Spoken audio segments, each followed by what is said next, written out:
hablo en español, voy a tratar de hablar despacio, no como los españoles, ¿no? Bien, yo les voy a hablar sobre qué estrategia seguía el ejército español para conocer el territorio de Portugal, el territorio enemigo.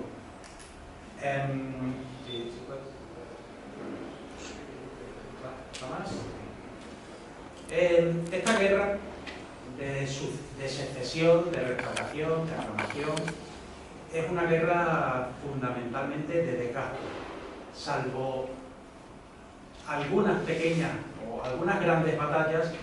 El resto de los 28 años fue una guerra fundamentalmente de desgaste. Por eso era tan importante la rapidez, la sorpresa. No era una guerra ofensiva, sino que los dos ejércitos tenían una estrategia defensiva.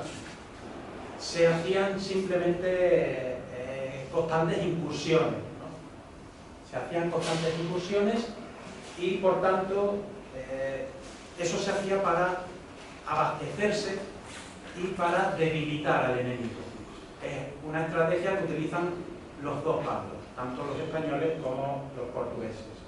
Por eso es tan importante conocer el territorio. Por eso es fundamental saber en qué momento y en qué lugar se pueden llevar a cabo esas incursiones. Y por tanto,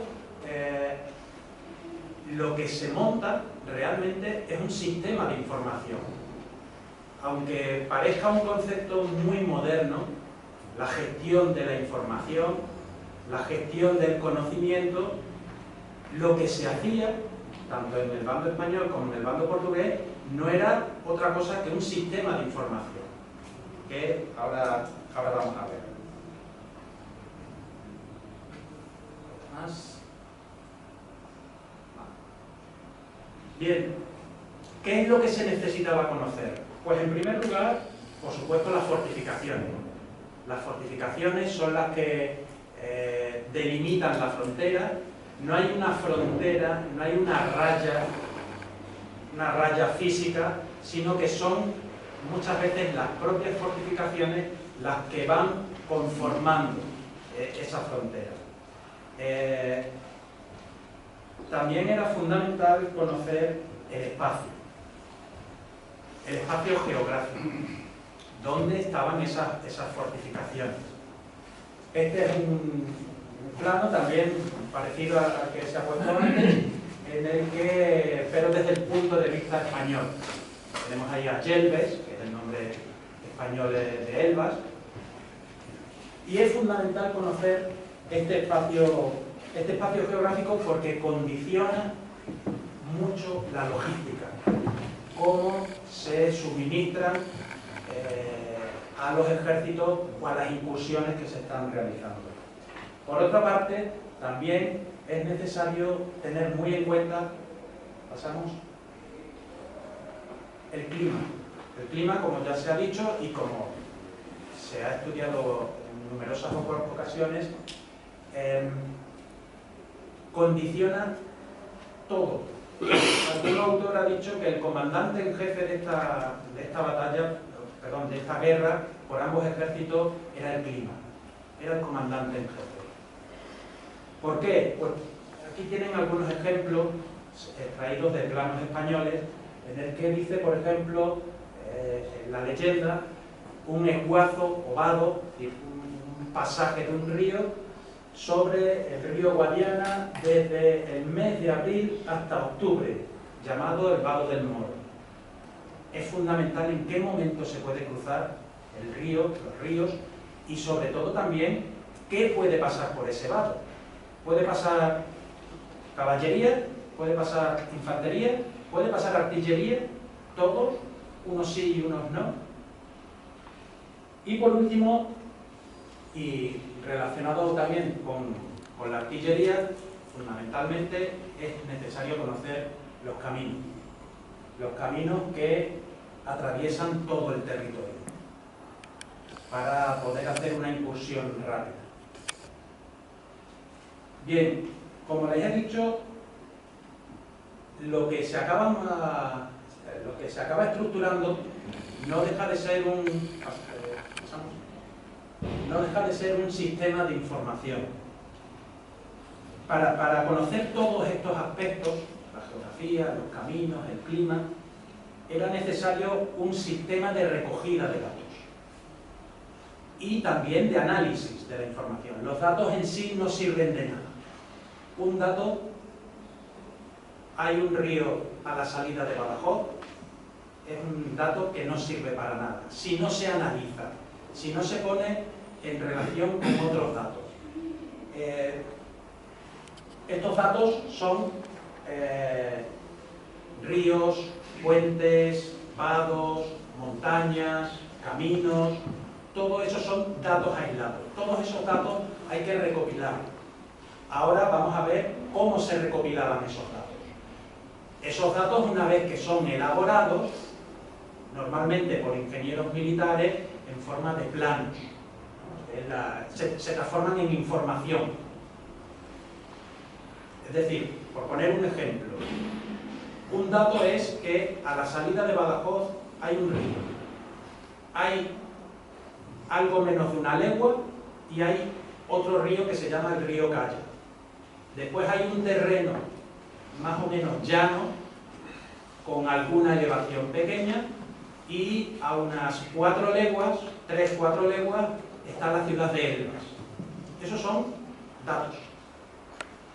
Cuando un ingeniero recoge todos esos datos, los transforma los plasma, los dibuja en un plano, eso ya es información, ya no son datos. Y con esa información se transforma en conocimiento. Esa información permite saber que un ejército que sale de Badajoz tardará un día en llegar a Elvas, por todos esos elementos geográficos que han sido recogidos antes. Y por tanto es fundamental para la toma de decisiones. Y la toma de decisiones es lo que permite la estrategia.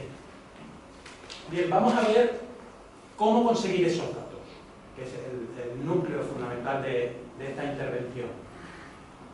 Yo les voy a poner los cuatro de los ejemplos principales. En primer lugar, espías. Los espías son fundamentales. En segundo lugar, traidores. En tercer lugar, las incursiones, las propias incursiones del ejército servían para recopilar datos. Y en último lugar, las campañas militares ya más organizadas, con ingenieros militares que van recopilando toda esa información. Bueno, hablar de los espías, todas las guerras han tenido espías, incluso sin haber guerras hay espías. Es un elemento fundamental. Aquí, por ejemplo, si puedo pasar al anterior.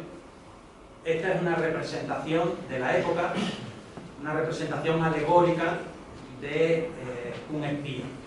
Es un personaje tapado para que no se le reconozca, pero en la capa está llena de ojos, orejas, todos los sentidos.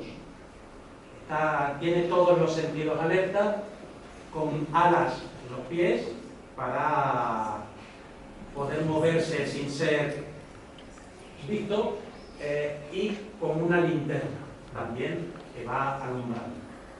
Esta es la representación alegórica de un espía. Es un elemento que utilizarán ambos bandos, tanto los españoles como los portugueses. Van a utilizar profusamente, muchas veces, todas las veces que puedan, en realidad, el servicio de los espías. Pasamos, por favor. Y vamos a ver un ejemplo, quizás el mejor ejemplo de un documento elaborado por un espía.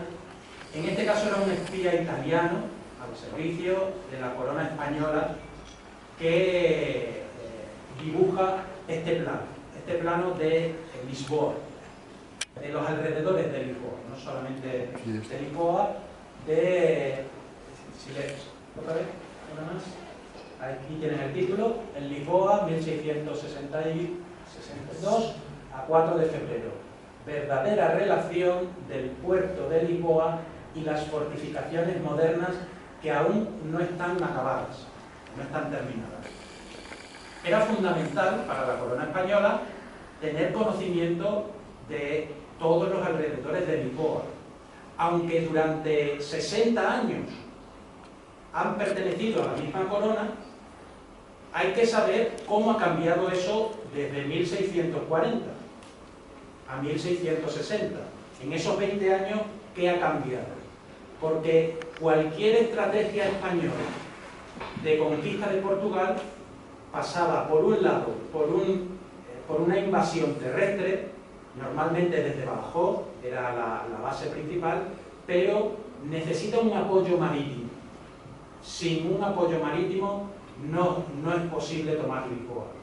Y por tanto es fundamental conocer cómo está Lisboa, qué fortificaciones tiene, en qué estado se encuentran, cuántas piezas de artillería hay en cada sitio, dónde están distribuidos, sus dimensiones, todo. Por eso en este plano es tan importante el dibujo como la leyenda. La leyenda, las letras, el texto, es el que da toda esa información. Sabemos que está elaborado por un italiano, porque hay numerosos términos en italiano en la leyenda. Este plano se conserva en Estocolmo, en Suecia, en el archivo militar de Estocolmo. Pasamos. Y vamos a ver algunos elementos. Es fundamental conocer la geografía. Por supuesto, este plano dibuja toda la geografía, toda la topografía, los accesos marítimos al puerto de Lisboa, dibuja Lisboa, aunque Lisboa no es lo que más interesa. Lo que interesa realmente son las fortificaciones que están alrededor de Lisboa. Y por eso la planta de Lisboa es muy esquemática. Siguiente, por favor. Aquí es donde realmente vamos a ver cómo está estructurado este plano. ¿Verdad? El siguiente. Esta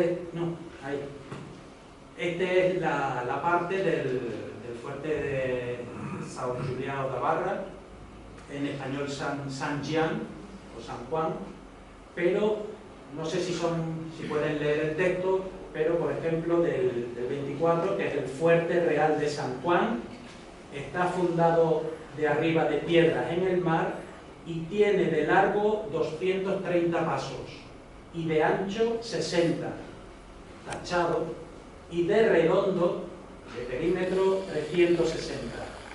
Eso es el fuerte de San Juan, de São Julião, pero en los anteriores también dice, en el número 22, al final, tiene 4 cañones de hierro en el baluarte, que está hacia el mar. Esa información era crítica, era fundamental para poder establecer una estrategia de invasión de Portugal. Si pasamos al siguiente, otra más, y otra más. Ahí. Aquí podemos ver que incluso la labor de un espía tiene muchas limitaciones. Un espía tiene que moverse sin levantar sospechas. Y si alguien está visitando todas las fortalezas, acaba levantando sospechas. Por eso, en este plano, si ven A, B, C, D, E, y después en la leyenda pone por donde están las letras del ABC, el abecedario, son todos aquellos fuertes que no los ha podido alcanzar bien, que no los ha podido ver bien. No ha podido verlo. Toda la zona entre San Antonio y Cascares. Pero sabe que ahí hay fuertes y por tanto esa información es relevante. Es importante que se conozca en Madrid. Esta es un poco la forma de trabajar de los espías. Este es uno de los ejemplos de cómo podemos obtener la información.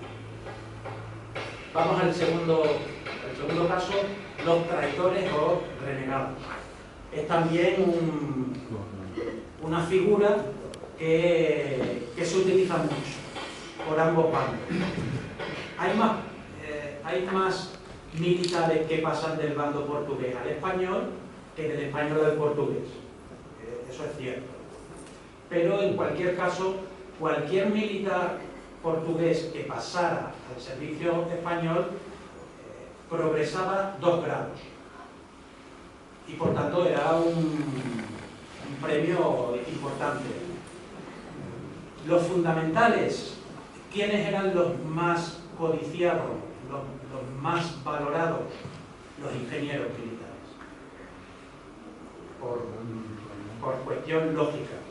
Los ingenieros militares son los que están diseñando las fortificaciones en la frontera. Y si se consigue que algún ingeniero militar importante cambie de bando, es importante no tanto la persona que se cambia, sino el material que se trae. Sería una especie de espía a posteriori, espía posterior. El caso más conocido, Nicolás de Langres, evidentemente. Nicolás de Langres es importante no solamente por ser un ingeniero militar que ha diseñado o que ha participado en la fortificación de todo el territorio de la Raya, en el Alentejo, sino por todos sus planos. Todos sus planos. Es más importante los planos de Langres que Langres. De hecho, Langres acaba muriendo en el 63, en 1663, pero sus planos, con los que él se ha pasado a España, se van a seguir utilizando hasta el final de la guerra. Aunque los planos originales de Langres vuelven a Lisboa, no está claro si en Ameixal o después de Montes Claros, ya han sido copiados por los ingenieros españoles. Ya se tiene esa información. Y esa información es valiosa, es muy valiosa. Vamos a ver un par de ejemplos. Seguimos con São João da Barra. Este es el plano con el que Nicolás de Langres, se pasa al ejército español. Es un plano que está fechado en 1600, no recuerdo bien el año, en el 50 y algo, 53, creo recordar, y los ingenieros españoles que trabajan en la frontera, la única forma que tienen de conocer exactamente cómo está São João da Barra es a través de los planos de Langres. Por eso, un ingeniero italiano al servicio de España, Lorenzo Pozzi, copia, porque es una copia, el plano de Langres. Aquello es un proyecto que Langres hace y que no se lleva a cabo del todo, no se termina, pero los ingenieros españoles sí lo toman y lo copian ellos directamente. Tenemos otro ejemplo, incluso más relevante, que es el de Moura, la plaza de Moura, que ninguno de los ingenieros españoles que copian después este plano pudo conocer la fortificación medieval que dibuja Langres. Sin embargo, se conocen al menos 3 copias de este plano. Este es un plano que está actualmente en el Centro Geográfico del Ejército, en Madrid. El siguiente plano es también de Lorenzo Pozzi, de su atlas, que, si le damos la vuelta, es el mismo, de Nicolás de Langres. E incluso, no está aquí, pero hay un tercer plano que se conserva en Berlín, en el Instituto Iberoamericano de Berlín.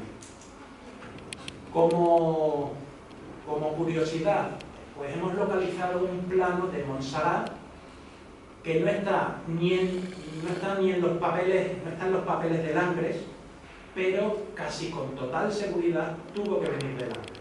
Es este de Montserrat. Este lo hemos localizado en la Biblioteca Nacional de Florencia, en Italia. Está en un volumen de papeles de Lorenzo Cosi, ese ingeniero que solo pudo conocer esta población a través de los planos de Nicolás de Langres. Sin embargo, no está en el atlas de Langres que se conserva en Lisboa. Creemos que es un plano bastante original. Bien, esta sería la segunda forma de conseguir la información.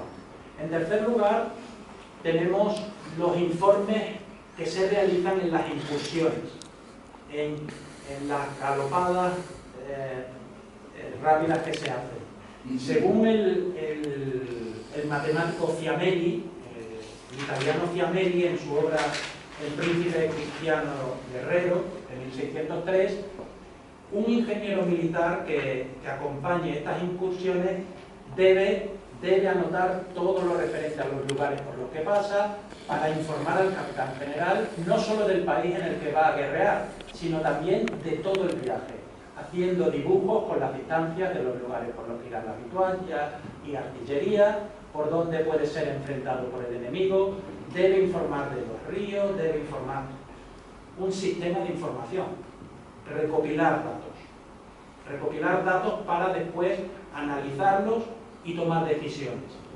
Eso es lo que hacen las empresas hoy día.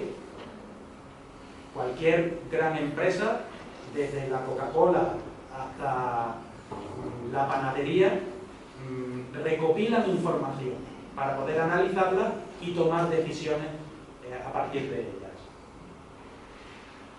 Uno de los ejemplos que vamos a ver es este plano de la coreografía de la plaza de Badajoz y fronteras del Reino de Portugal.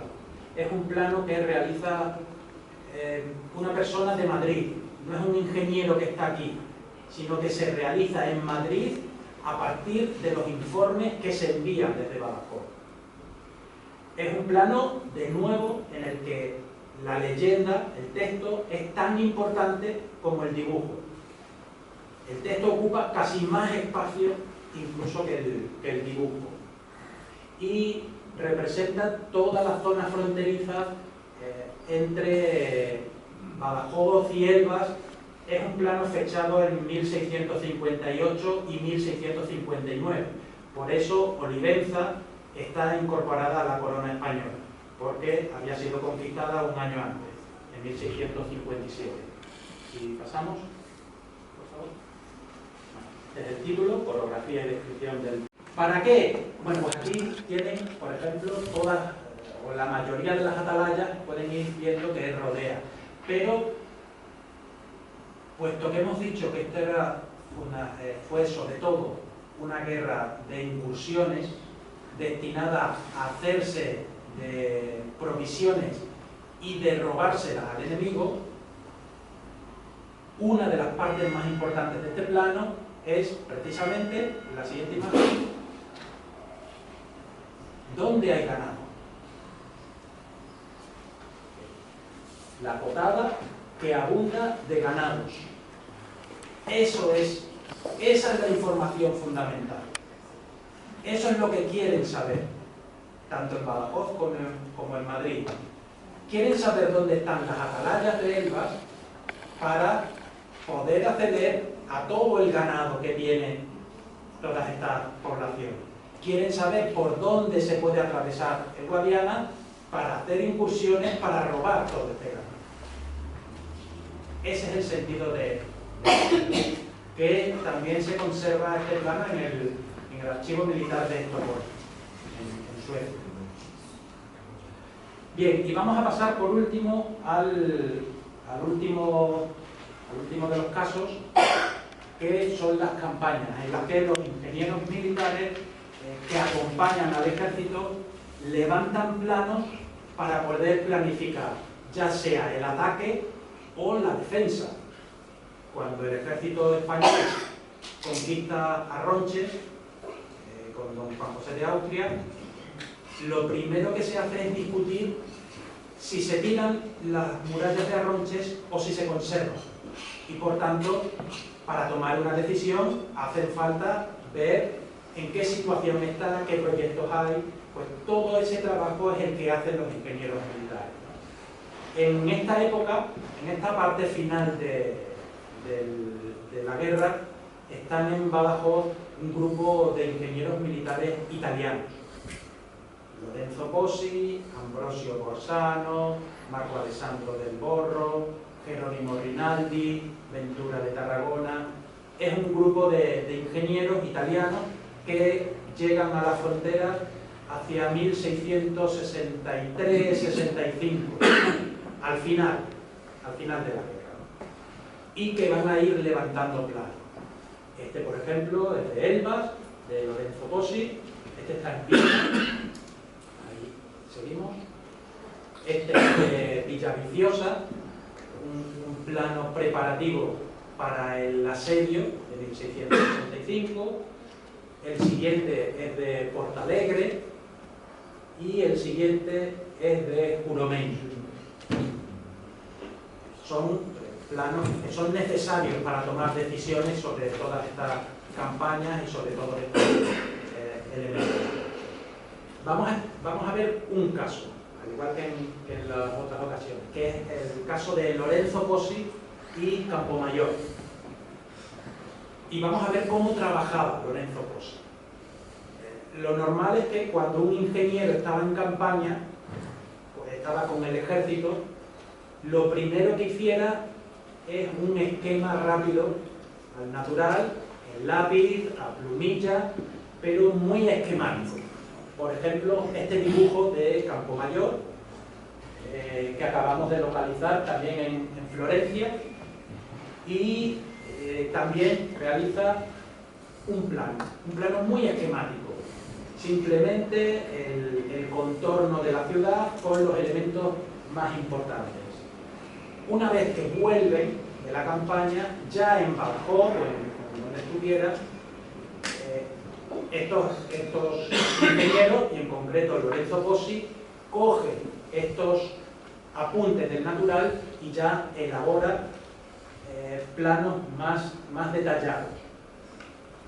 Ya les añade territorio, les añade los elementos más importantes.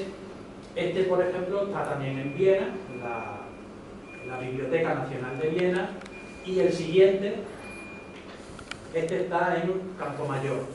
Este es curioso, porque si se fijan, aquí debajo está la fecha en que lo realiza. 15 de agosto de 1668. La guerra ya ha acabado. Pero Lorenzo Pozzi sigue haciendo planos de Campomayor. Porque aunque haya acabado la guerra, es muy necesario saber cómo están las fortificaciones enemigas, por si acaso. Y ya no solo eso, sino que años después Lorenzo Pozzi elabora un atlas, el Atlas Medici, en Florencia, como regalo al gran duque por su boda, y bueno, pues coge todos sus papeles un poco al estilo de como hizo Langres. Lorenzo Pozzi deja el ejército español y se lleva sus papeles, se lleva todos sus planos, sus bocetos, planos entre ellos de Langres. Se pasaban los planos los ingenieros unos a otros, ¿no?